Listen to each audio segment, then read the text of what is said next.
We got a lot of things done last week in practice, and felt like our team made some progress. Now, after a weekend off, always the challenge to get refocused on what you need to do to prepare for the next game, the next challenge, and obviously this is a tremendous challenge for us to play what is arguably an undefeated team to me, because they've been undefeated since their new coach Ed Ogeron took over.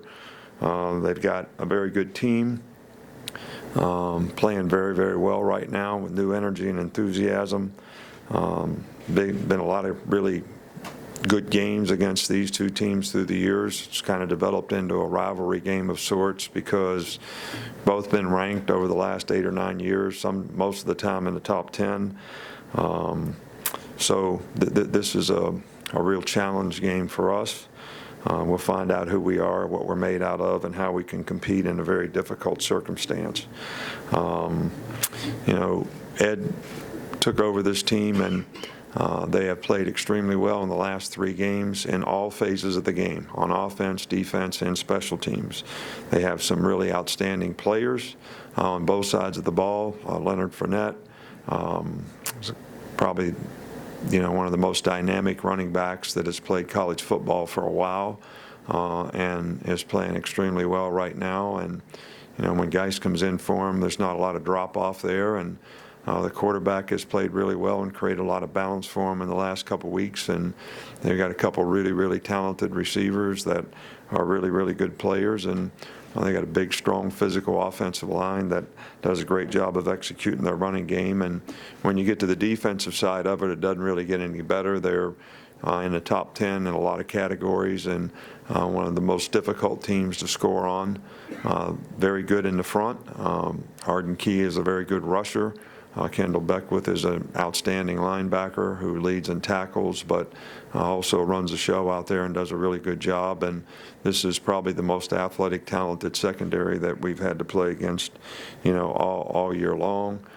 They've got really good specialists on special teams, good returners, good kickers, good punter, and they've got good team speed, so they're always really good on special teams. So this is a really outstanding team and a great challenge for our team, and we're just anxious to go to work today and get back at it with our players. We'll start over here on the right here.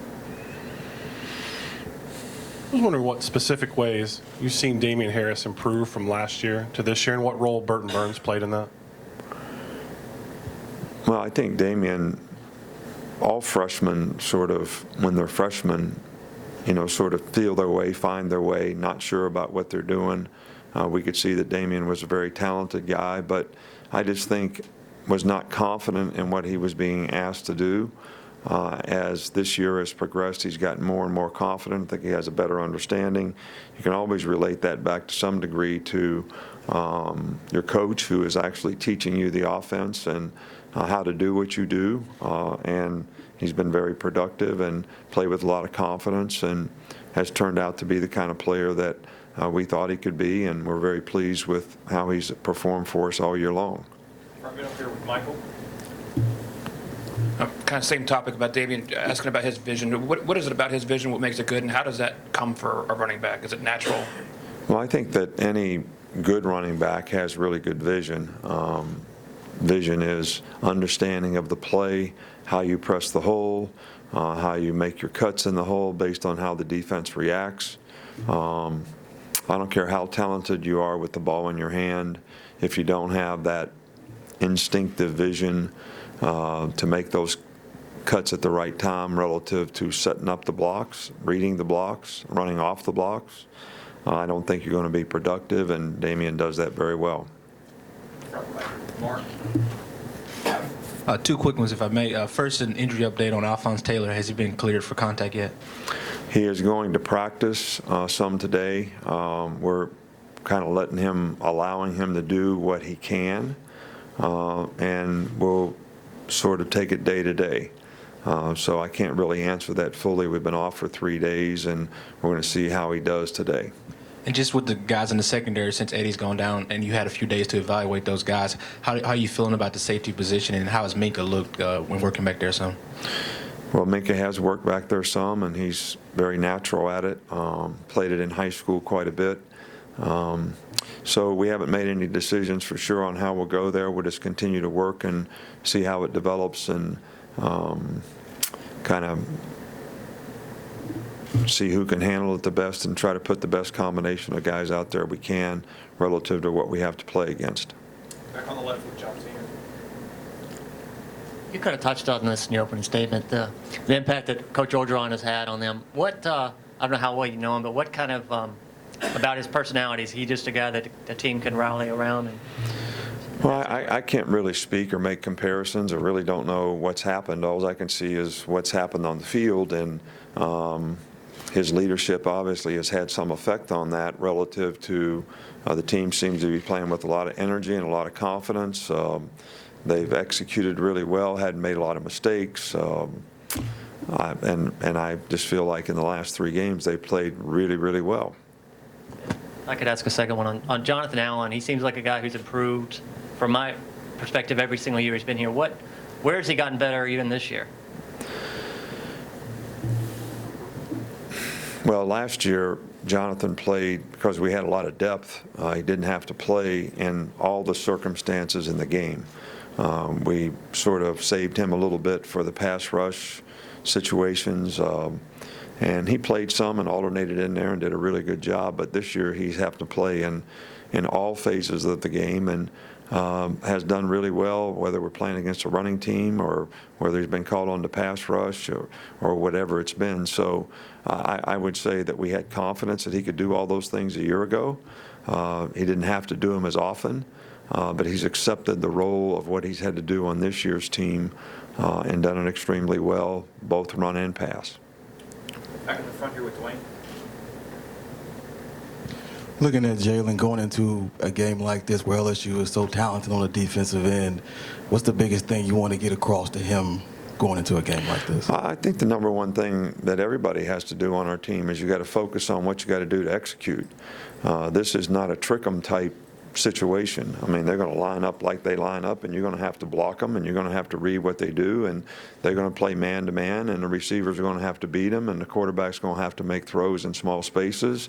We're going to have to protect the edges because they've got 2 defensive ends that both can rush. So there's no magical potion for what you do relative to playing in a game like this. It comes down to your ability to execute, block, tackle, focus on the things that you need to do to execute one play at a time in the game, and that's going to be important for the quarterback to do as well and take what the defense gives, and they're very, very good at what they do, and we need to be very good at what we do. Back in the front, on the other side with Ken.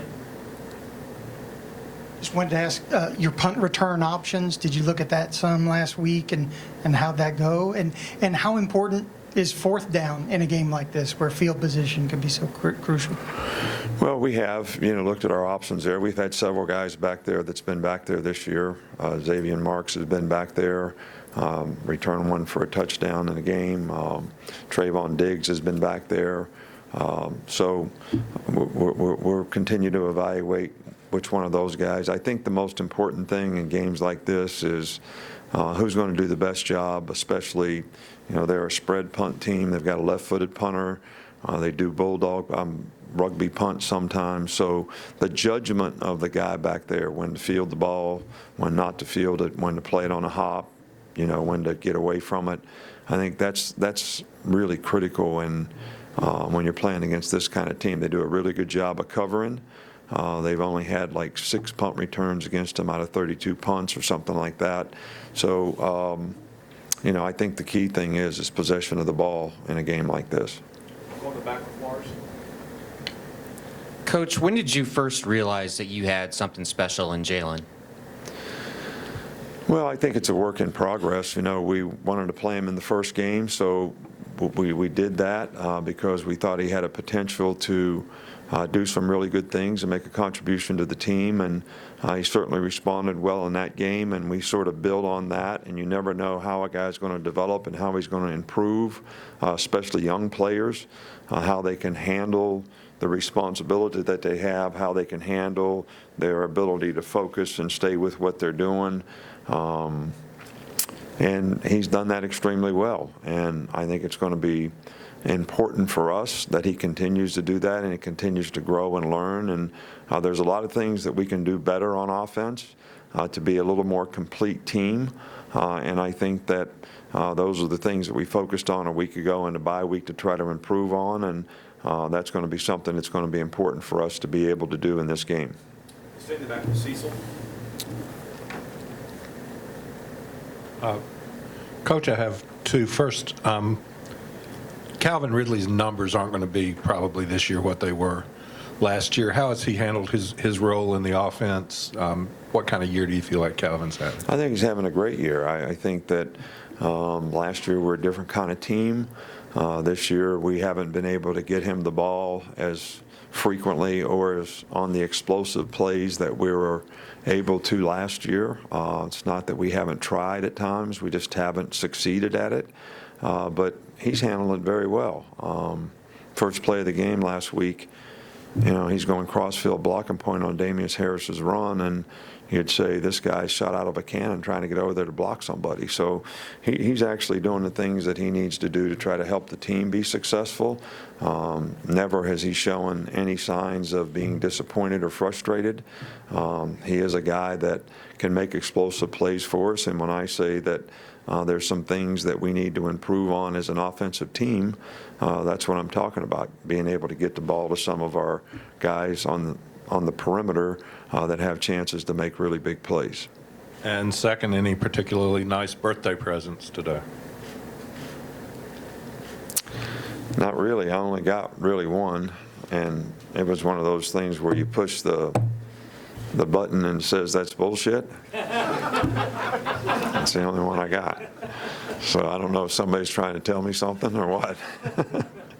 You need that button. I don't know. They told me I couldn't take it home. I may need it at home more than I need it here, but Two more, Alex and Joe. Nick, I just want to ask you, what do you want to see from Tony Brown this week that makes you feel more confident giving him increased playing time going forward?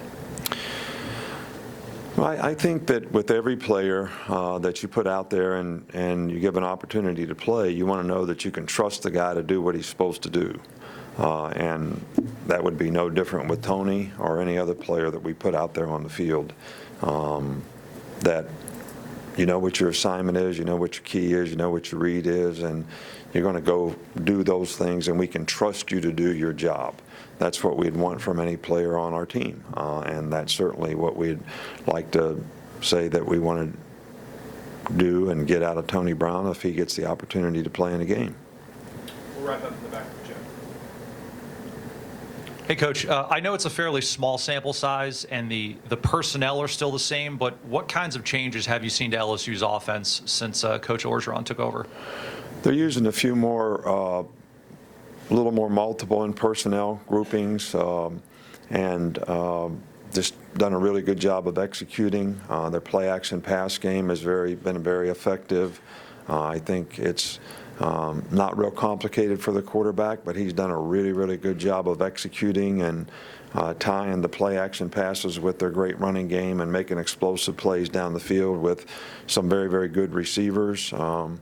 So they're a little more open, I would say, in terms of what they're doing, and it's paid some dividends in the balance that they've been able to create by doing that. Thanks, Coach. All right, thank you.